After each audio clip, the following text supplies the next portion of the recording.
So guys, this is going to be the fastest palazzo pants you've ever made. In today's video, I'm going to teach you how to cut and sew your wide leg circle palazzo trouser using this freehand method. Let's get to class.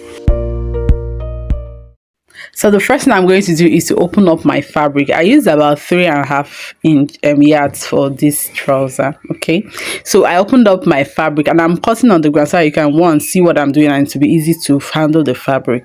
So for the waist, what I'm going to be using for the waist, I'm going to divide my waist by 4. So waist divided by 4 plus 2 inches for the crotch. Okay, so I'm going to divide my waist by 4 plus 2 inches that I'm going to take out for the crotch.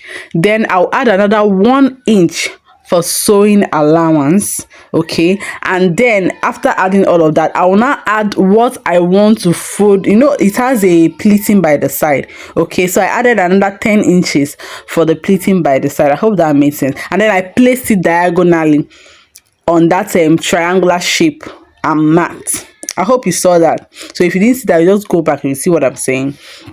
Then from that place that I marked as my waist circumference, I'm going to measure all the way down to get my trouser length.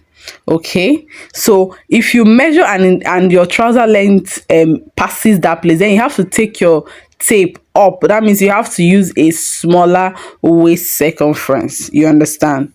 All right, so this is what I have, and I will now take my tape from the tip of the triangle down to the savage mouth, and then I would mark it round to form my circle. This is my this should be 90-degree circle. Okay, and if I open it, it will now be a 180 degree flay. Okay, I hope that made sense. It's just as if you are cutting skirts. Okay, so from that tip, I'm going to mark from the tip to that place I marked as my waist circumference, and I'm going to get a circle by marking it all the way around from the tip. I hope that made sense. Then I'm going to take out that 2 inches I asked you to add for your crotch intake. So I'm going to mark that 2 inches all the way down, and then for the length of this crotch, what I'm going to do is my crotch, your normal crotch, if you don't know your crotch, just sit down on a flat surface and measure from your waist to the surface. That is going to give you your crotch plus 3 inches. So whatever your crotch is, add 3 inches. And notice that I'm taking my tape from 1 inch after the line, my waistline, because I'm going to be adding band. So place your tape 1 inch after the waistline. Okay, and then I formed my crotch.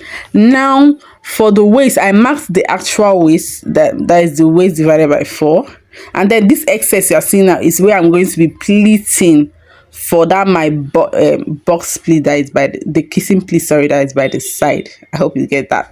So I cut out the rest, so I'm done cutting one leg of the trouser. Okay, it's a very wide leg trouser, like I said. So another thing I did was to notch the side. This is going to really help you when you are pleating, doing the kissing pleats. Okay, so I cut out this part that when they cut it in the market, the way they drag it, it begins to form some kind of wave. I cut that out so it will not affect my measurement. This is what I have for one leg, so I'm just showing you guys how it's going to look for one leg. You see how full it is down there? Yeah, that's what we are going for. Then I placed it on the fabric, the remaining fabric, and cut out my second leg. Okay, so I place it open. I didn't fold it, I placed it open, so I'm cutting out what I have. If there's any parts that you don't understand, please ask me questions in the comment section. If you've always been on this channel, you know that I answer your questions in the comment section. And if you're seeing us for the first time, welcome to the family. Do well to subscribe to this channel. We post sewing tutorial every single week. Okay, so I replace my notch on the center, as you can see, and then I'm cutting out what I have left. Okay, so when you are done, it's going to look like a skirt. So I'm just playing around with it. So it's going to look like a skirt. This is also how you can cut your skirts if we're going for a skirt. Okay, now for the band, I marked my waist circumference plus 2 inches. Okay, let me use that excess for my, what is it called now, my zip allowance. Okay, so I marked my waist circumference plus 2 inches, and then I folded it. The width of this band is 3 inches, so when I fold, it's going to give me 1.5. Sorry, it's 4 inches, so when I fold, it's going to give me 2 inches. So when I take out half inch for joining, it's now going to give me 1.5. Okay, and then I'm done. I now went ahead to join the leg of one of the trousers. So this is how it looks, and then I want to now pleat the kissing pleats. Okay, so I came in by half inch from the crotch, and then I marked my waist divided by 4. Okay, so this is what I have here. That's the point I marked here. Then I'm now going, you remember that we notched the center. I'm now going to bring that waist divided by 4 to the center, okay, to form my pleats, my kissing pleats. And then I'll do the same thing for the other side. This way, that's it though, I formed my kissing pleats. Okay, it's a very simple trouser, and you can make this in less than 30 minutes actually. So once you know how to do it, it's a very sharp stuff. Okay, and it looks very good when it comes out. So this way, I'm done with my pleating.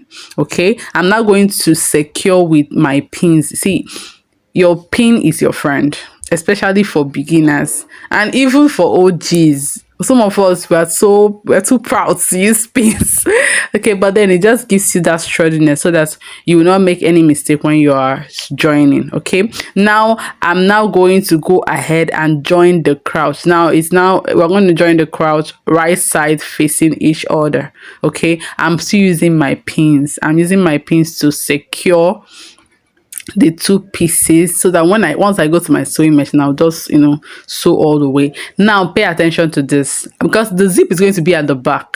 Okay, so I'm going to start from one side, and on the other side I want to be the back. I'm going to come down by 8 inches. This is for my zipper allowance. So everything I'm sewing is going to stop at that 8-inch mark. You get that now? You see that? So I'm going to sew from that 8-inch mark all the way to the other side.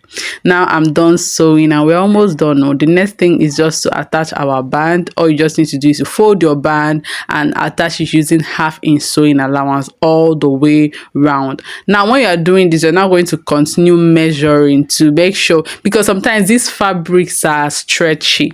So after making mine, I noticed that I had excess at the zip allowance area. So what I just did was to take 1.5-inch zip allowance instead of 1-inch zip allowance. That way I took out the space that I had. Okay, now I'm going to teach you the trick of how to make your zipper lie flat, even if you're working with a stretchy fabric. This is a stretchy fabric meanwhile, so I'm going to show you how to make your zip lie flat. All you just need to do is to iron pepper stay, not close gum, pepper stay, not hair stay, pepper stay, okay, on it.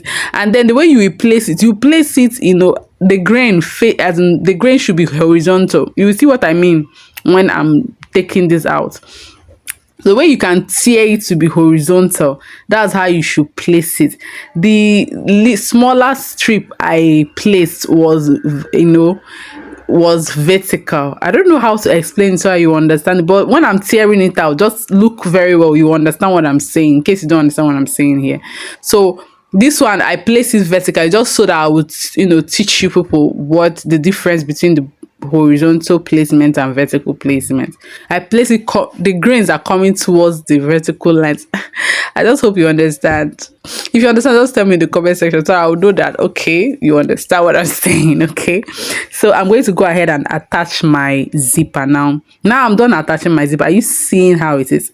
Now this is what I mean by vertically. Okay, I place the bigger paper stay vertically, so it's easy to just remove. But this one that I place horizontally is going to remove, but it's going to be a struggle to remove it.